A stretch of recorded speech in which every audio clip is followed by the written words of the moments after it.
hello friends मैं बंदना और आपनलोक सकलोके पुनरबाৰৰ বাবে স্বাগতম জনাইছো মোৰ ইউটিউব চেনেল বিবি লাইফষ্টাইললৈ আজি পুনৰ আপোনালোকৰ ওচৰলৈ মই এটা ৰেচিপি লৈ আহিছো আজি লৈ আহিছো এটা সম্পূৰ্ণ সুস্বাদু অসমীয়া খাদ্য আৰু ই আমাৰ স্বাস্থ্যৰ বাবে খুবেই প্ৰয়োজনীয় আসলতে মই কলপচলা আৰু মুৰ্গীৰ মাংসৰ ৰেচিপি লৈ আহিছো কলপচলা আসলতে আমাৰ শৰীৰৰ বাবে খুবেই প্ৰয়োজনীয় হয় কিন্তু আমি এনে খাবলৈ বেয়া পাওঁ সেইবাবে আমি মাংসৰ সৈতেও বনাই খাব পাৰো প্ৰথমতে এটা কলপচলা মায়ে মোক সৰু সৰুকৈ কাটি দিছে আৰু এইখিনি অকমান সময় পানীত ভিজাই থৈছিলে 1 ঘণ্টামান সময় তাৰ পিছত এইখিনি উঠাই আনিছে মই পানীৰ পৰা সম্পূৰ্ণকৈ অকনমানো পানী নথকাকৈ এইখিনি ঠিক কৰি দিছে মায়ে আৰু এইখিনি হৈছে অকনমান বয়লাৰ মাংস আপোনালোকে লোকেল মুৰ্গীও দিব পাৰে মই বয়লাৰ মাংস লৈছো অলপমান আৰু যেহেতুকে মোৰ পচলা অলপ সেইবাবে মই মাংসও অলপ লৈছো আপোনালোকৰ যিমানখিনি পচলা হয় সিমানখিনি সোৱাদ অনুযায়ী মাংস লব আৰু ইয়াৰ বাবে আমাক প্ৰয়োজন হ'ব অকনমান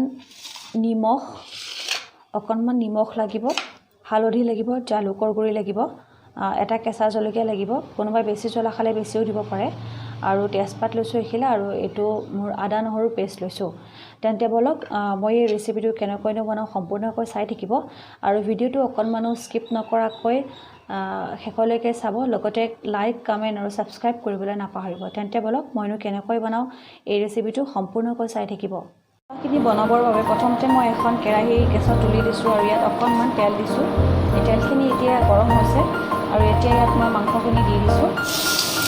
আৰু গেছটো কমাই দিছো আৰু ইয়াত অকনমান নিমখ দিছো মই আৰু একো দিয়া নাই গতিকে পচলাত মই দিনে কাটিছো সেইবাবে মই অকনমান নিমখ দিছো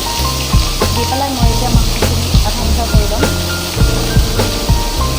মাংসখিনি আধা ভজা হৈ গৈছে সেইবাবে মই এতিয়া মাংসখিনি নমাই থম যেহেতুকে পচলাত পানী থাকে সেইবাবে পচলাৰ পানীখিনিতে মাংসখিনি সিজি যাব সেইবাবে মই এইখিনি আধা ভজা কৰি লৈছো আৰু এতিয়া মই এইখিনি নমাই থম কেৰাহীতে মই আৰু অকনমান তেল দিছো যেহেতু তেল কম হৈ আছিল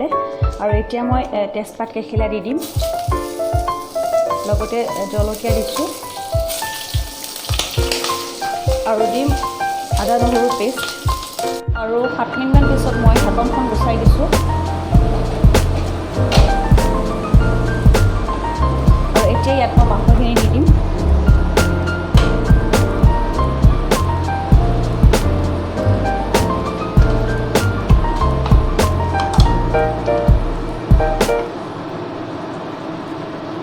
আৰু অকনমান বেছি নহয় অকনমান মই পানী দিম এতিয়া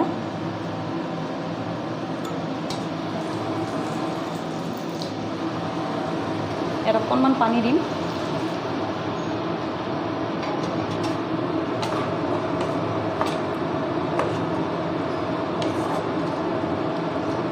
আৰু এতিয়া পুনৰ মই ঢাকনখন মাৰি 5 মিনিটৰ বাবে গেছটো কমাই থৈ দিম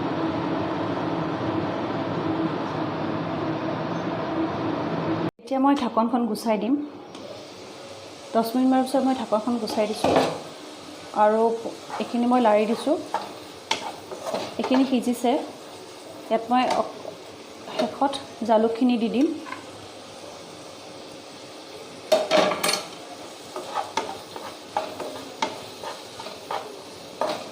আৰু অকনমান 5 মিনিটৰ বাবে মই এখিনি ভাজিম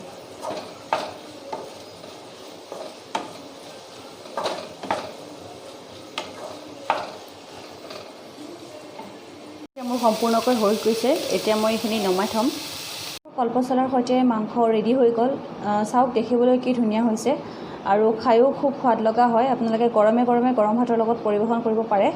আৰু বন্ধু-বান্ধৱীসকল আপোনালোকৰ মোৰ এই ৰেচিপিটো চাই যদি ভাল লাগিছে তেতিয়াহলে লাইক কমেন্ট আৰু সাবস্ক্ৰাইব কৰিবলৈ নাপাহৰিব অন্য এটা ভিডিঅ'ৰ সৈতে পুনৰ লগ পাম আজিলৈ ইমানেই ধন্যবাদ